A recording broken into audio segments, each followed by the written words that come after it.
Minorities Ethnic Students Officer, I'm proud to present our Black History lecture series, Dalian Adofo with African Spirituality, Part 1. When I use the term African spirituality, what's the first word that comes to your mind? Take a few moments and think about it.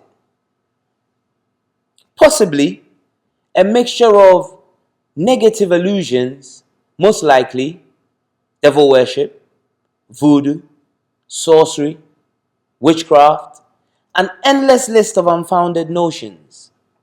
Now, this is perfectly understandable, of course, when seen in the historical context of how foreign religions such as Christianity and Islam were used to purposefully undermine African spiritual traditions and practices over centuries. Not forgetting that this still continues in the mainstream media through particular misrepresentations of these traditions. And this is the interesting paradigm we're left with. Because how is it that a majority of people can be so opinionated about a subject they know little about? Isn't that a contradiction?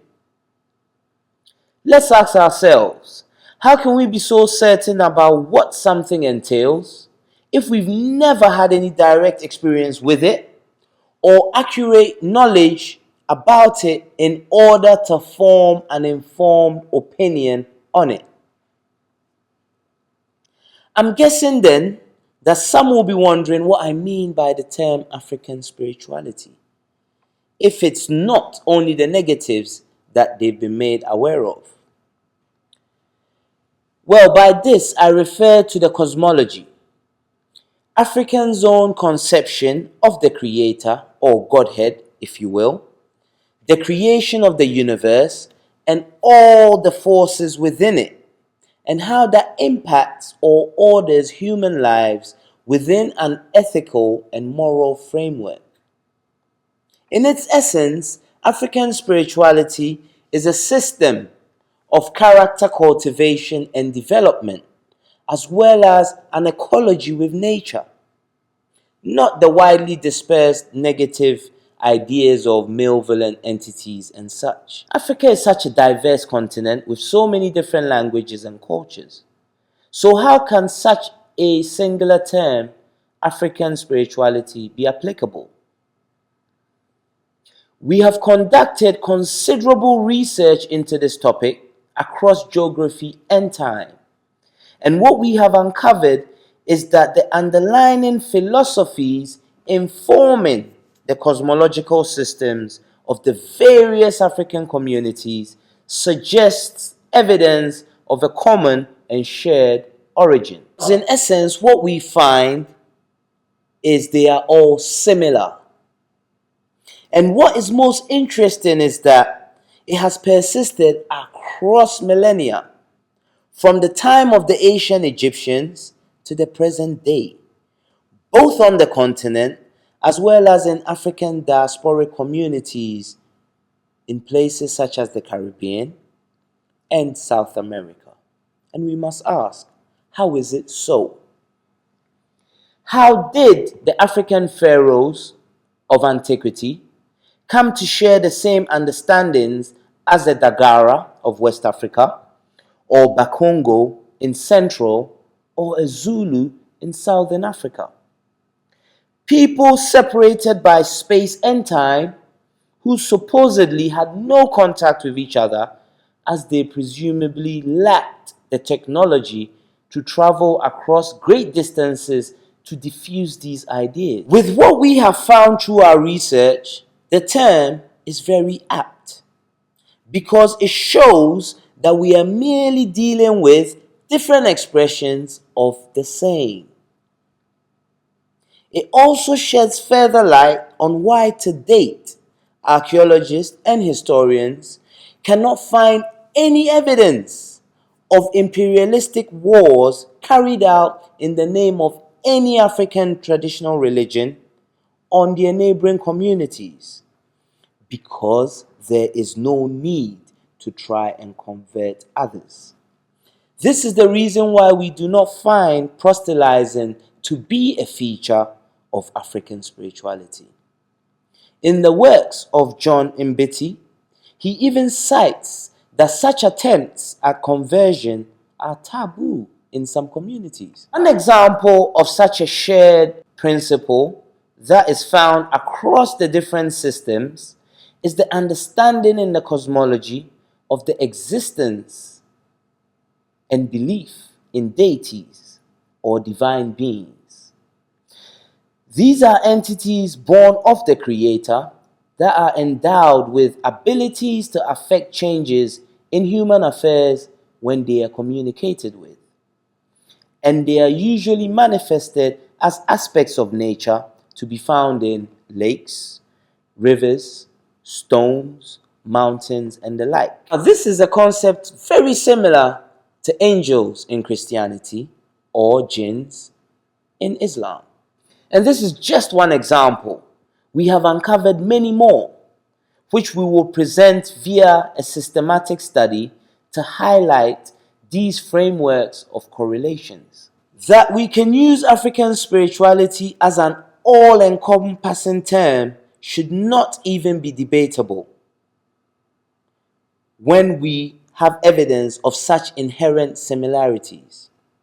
The differences, where they exist, are more so to do with localized factors informing the actual practices, but not the guiding philosophy. This is not surprising though, as we find the same with all sects within mainstream religions. Let's take Islam as an example. We have Sufism, Wahhabism, the Salafists, the Sunnis, the Shiites.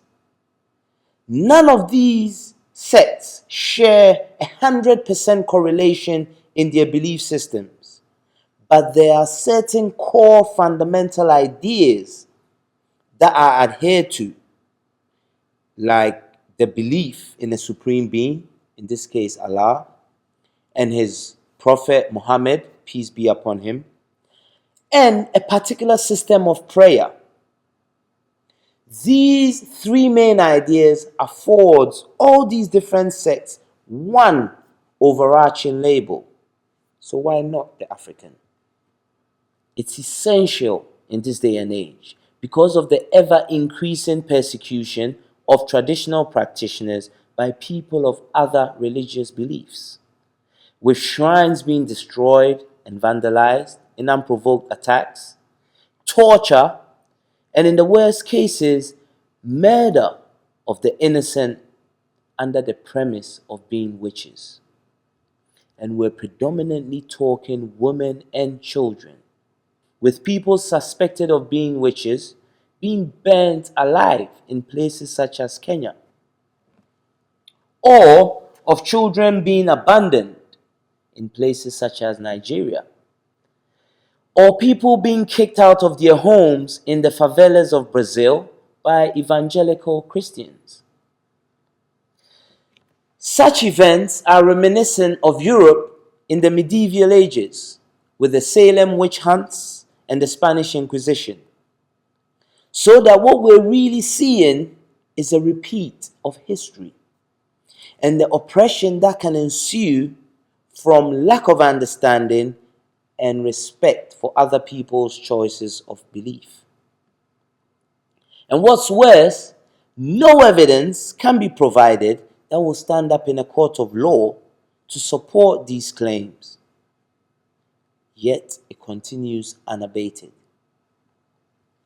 So what remains clear then is that it's this lack of understanding of these systems and fear of the unknown that is promoting such oppressive behavior, and why it's essential that well-informed and accurate knowledge is brought to the mainstream to help dispel the historical myths and sensationalism that has been associated with this topic.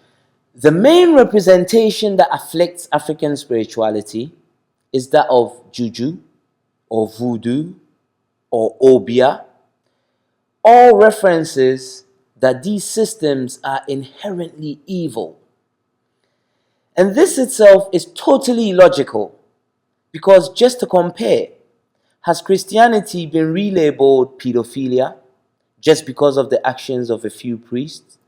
Of course not. Has Islam been relabeled terrorism just because of the actions of a few misguided jihadists? Of course not. Because a practitioner of any orientation can subvert and misuse the ideologies they practice. So how then does African spirituality not get afforded the same consideration? All of it is evil, apparently. Let's also remember, not too long ago, other spiritual traditions such as Hinduism and Buddhism had similar negative associations until pop bands such as the Beatles embraced their philosophies and made them mainstream in Western society and beyond. It's not uncommon to find a Muslim or Christian who also practices meditation or yoga, and they will attest to the benefits to their state of mind and being. And they practice this in a context totally devoid of its original spiritual philosophy. To the degree that it's even being used in education to assist children with emotional and behavioral difficulties, as well as expectant mothers who suffer from anxiety. It's bizarre, isn't it? So, as you can see, systems perceived in the same vein as African spirituality are now held in high esteem the world over. So, the question I will leave you with is, what are you yet to learn about African spirituality that could be of benefit in your life?